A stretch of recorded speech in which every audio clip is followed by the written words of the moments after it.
Guess what?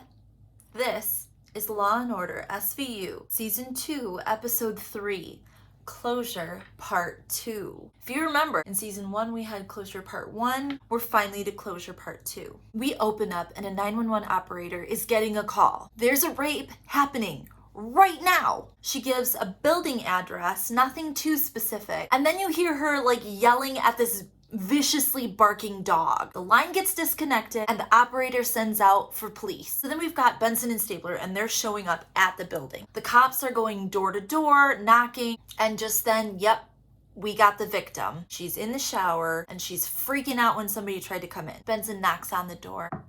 Lori, don't come in here. It's filthy in here. And she's like scrubbing with a toothbrush on the drain. There is steam everywhere. She's obviously been in there for quite a while, so all the evidence is gone. And after Benson coaxes her out of the shower, the thing that she says about her attacker, you know what he said to her?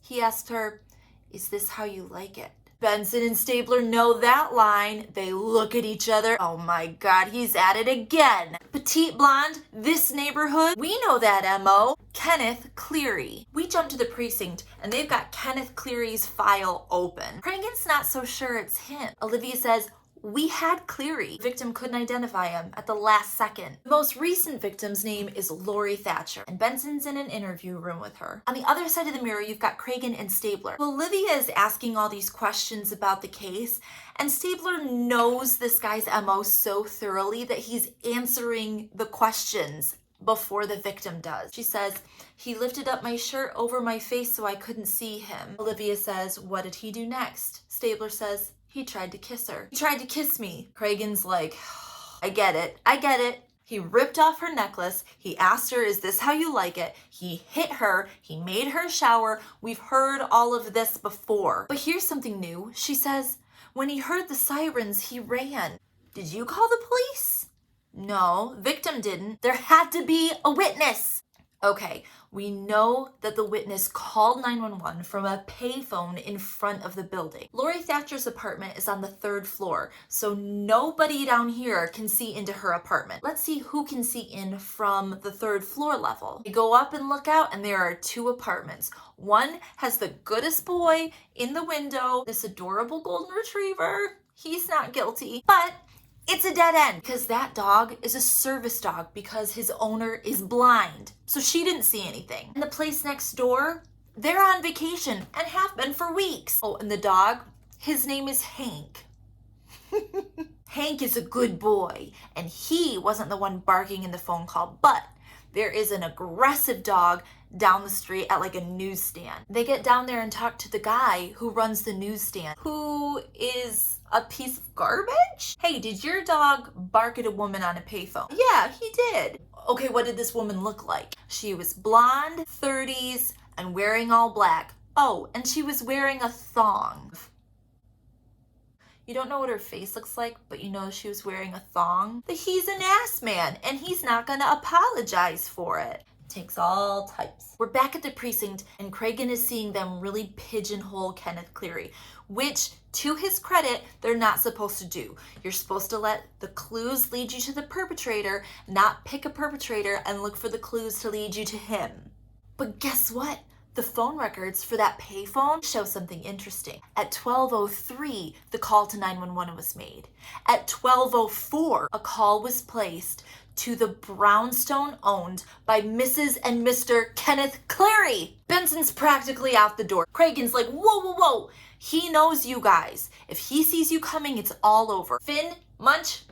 So Munch and Finn head over. He's not there because he's a workaholic, but his wife is there. They ask if she made a call complaining about harassing phone calls. Yeah, and that's not the only time. This bitch has been calling and harassing me over and over again. Calling and saying that my husband is a rapist. Oh, interesting. Was your husband home last night? Yes, he was. We get back to the precinct and we're catching Cragen up. Yeah, Mrs. Cleary alibied her husband. Alibied her husband. Finn says, yeah, but she was choking on it. Okay, so we know that Mrs. Cleary called to report these harassing phone calls. We went back and checked those, and one of those calls were made not from a payphone, but from the landline of one of Cleary's first alleged victims, Harper Anderson. Shit, it looks like she's stalking him. And when they show up, they barely knock. And she opens the door like she has been waiting all day. You should be at his place. Last time we saw Harper, she was timid and afraid, not sleeping and not eating, lost her job and her relationship with her boyfriend. Not anymore. This woman gives zero fucks. She doesn't give a shit about the cops. She doesn't give a shit about following the rules. Harper, you can't stalk him. Stalking is illegal.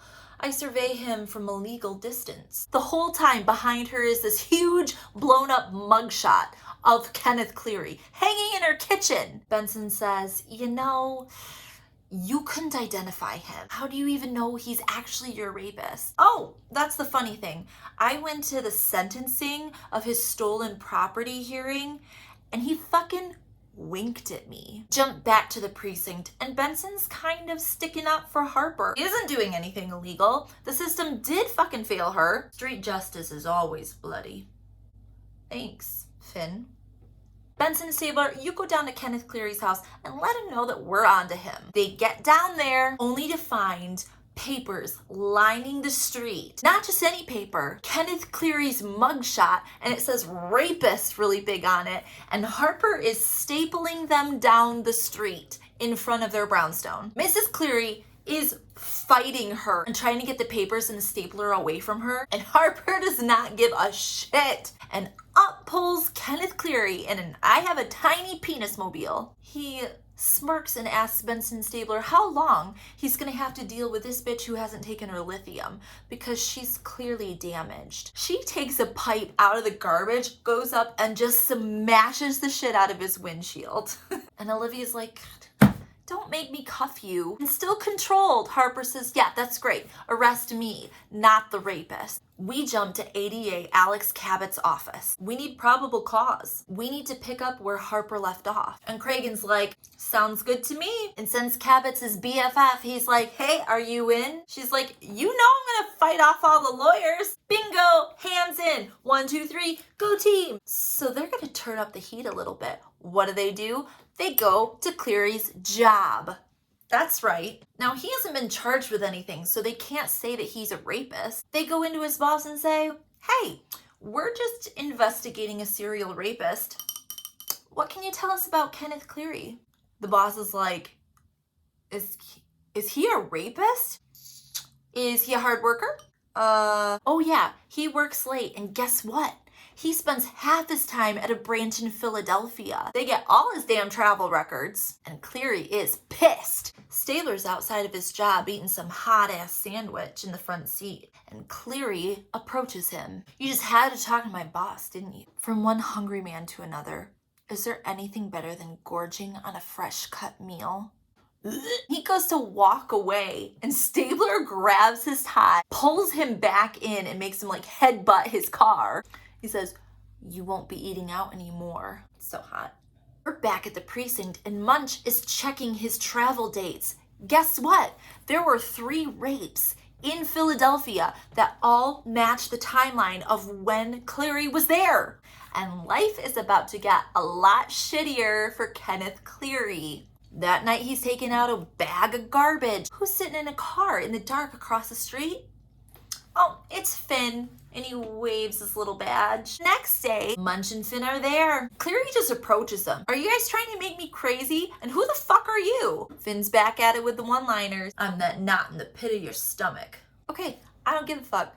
I don't mind the attention. And Munch says, so there's no need to ask. Is this how you like it? Munch can die happy now. So Stabler is bringing this compiled list of all the jewelry from all the rape victims to Mrs. Cleary. Outside of her house, like a town crier, I know you don't want to think your husband's a rapist, but the families of rapists are also victims. Oh my God, stop yelling rapist outside my door. He says, just take a look at this list. I don't know where else to turn. As Benson and Harper are walking to her apartment together, guess who's at the door? It's Mrs. Cleary. She's changed her mind. What changed her mind? She pulls out a big ass Ziploc full of jewelry. The next scene, she's at the precinct and she's telling Cragen and all these cops about her no special occasion jewelry gift. And when she wore them, he would get so excited that they'd have to have sex. I thought it was romantic. There's enough to charge him. So when we jump to his arraignment, they're reading those charges. Cleary turns around and sees Harper sitting there. He gives her the same smarmy grin that he has before. You just want to smack off of him. Oh, but then the dude in between them walks over, revealing his own wife sitting next to Harper. And his smile just goes, ooh. He pleads not guilty, of course, and of course, he's hired the two most expensive best defense lawyers. The judge in this case is Judge Margaret Berry, who is this itty-bitty badass lady. The judge decides to limit the scope of the jewelry to when it was given to Mrs. Cleary, which is a huge blow. Damn it. But they do get to keep in the voice ID. So we jump to the trial, and Lori Thatcher is on the stand. And the defense attorney is trying to undermine the fact that she identified Kenneth Cleary with the voice ID. The lawyer gets up and plays a recording of somebody else saying, "Is this how you like it?" Turns out that was her coworker, somebody that she hears talk every day, and she couldn't identify him. Obviously, he's trying to question the legitimacy of the voice ID, and he's doing a pretty fucking good job. That's why they pay him the big bucks. We cut to a scene of Cabot trying to prep Mrs. Cleary. Listen, you can't say anything other than when you got the jewelry. We need to establish a timeline, but we can't do more than that because of husband-wife privilege, blah, blah, blah. This bitch isn't ready. We jump to the trial. Mrs. Cleary's on the stand, and she's doing okay. Cabot presents a piece of jewelry. He gave it to me and got so excited that he had to have sex with me because he's a rapist, he's a pervert. The court's in disarray. Boom. Just like that. Mistrial. Jury's excused. Mrs. Cleary is apologizing. Harper is consoling her. Cleary's got his smug smile back. Oh, goody. Shit, man. Cabot needs a drink after that bullshit day. So where's she gonna go? Into her best friend's office. Cragen pours her some hard stuff. I don't think we can do this again. Defense poked so many holes in the voice ID, and Mrs. Cleary is a shit witness. But Cragen hands down a little bit of tough love and tells her to pull up her beige big girl pants and get back on the horse. But she's not gonna have a chance because Cragen gets a phone call. We jump to a raccoon-eyed Mrs. Cleary, and she's telling the cops that she had no choice. She had no choice. No choice in what? Harper's there too. He wouldn't stop. She didn't have a choice. No choice for what? We pan down, and there is that motherfucker Cleary, dead, on the floor, blood everywhere. Benson's like, who tried to clean up? Harper said, I did. Meredith didn't want blood to seep into the rug.